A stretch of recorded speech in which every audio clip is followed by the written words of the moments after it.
André Lajoigny, né le 26 décembre 1929 à Chasteaux, Corrèze, et mort le 26 novembre 2024, est un homme politique français. Membre du Parti communiste français, il est notamment conseiller régional d'Auvergne, député de l'Allier et président du groupe communiste à l'Assemblée nationale. Soutenu par le PCF, il présente sa candidature à l'élection présidentielle de 1988, où il réunit 6,76% des suffrages exprimés.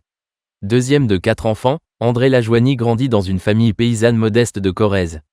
Il subit l'influence de son père proche des radicaux socialistes et d'un cousin sympathisant communiste. Pendant l'occupation, sa famille ravitaille un maquis de la résistance. Après l'obtention du certificat d'études, il doit, à regret, arrêter sa scolarité pour aider son père dans l'exploitation familiale.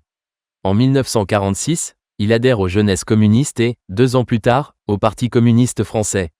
En 1954, il devient permanent de la Fédération corrézienne des syndicats d'exploitants agricoles et en 1957, il est secrétaire fédéral du PCF, chargé de la propagande. En juillet 1958, lors d'une manifestation contre la guerre d'Algérie à Brive, il est grièvement blessé par les forces de police et doit subir une trépanation.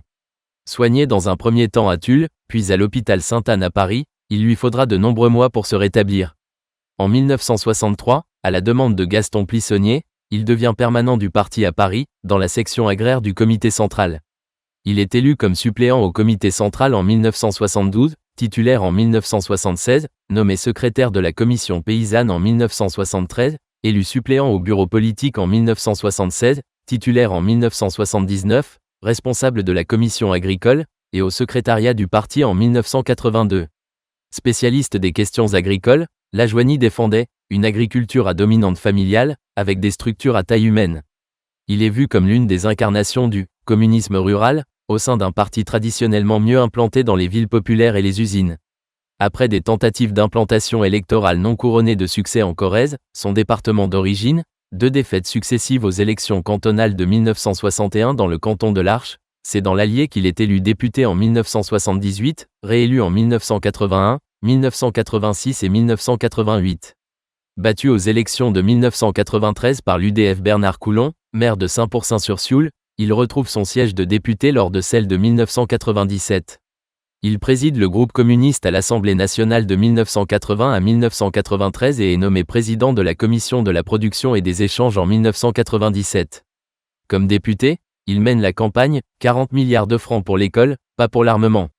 De même, il fait adopter plusieurs mesures comme l'augmentation de la prime de rentrée scolaire, des améliorations des petites retraites paysannes, le début des installations de voitures électriques dans des collectivités locales, des améliorations en faveur du logement social et une loi anti-licenciement en 1992. Il prit aussi une part très active dans l'adoption de la loi Guesso contre le racisme et l'antisémitisme, ainsi que dans les multiples initiatives pour la libération de Nelson Mandela et la fin du régime d'apartheid en Afrique du Sud.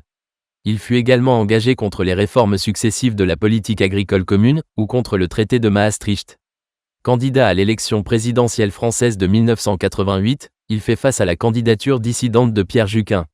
Il réunit 6,76% des voix au premier tour. Elle a été directeur de l'hebdomadaire La Terre et de la revue Économie et Politique, la revue marxiste d'économie du PCF. En 2002, il quitte la vie politique en ne sollicitant pas sa réélection comme député. André Lajoigny est mort le mardi 26 novembre 2024, à l'âge de 94 ans, à Chasteaux, France, en Corrèze.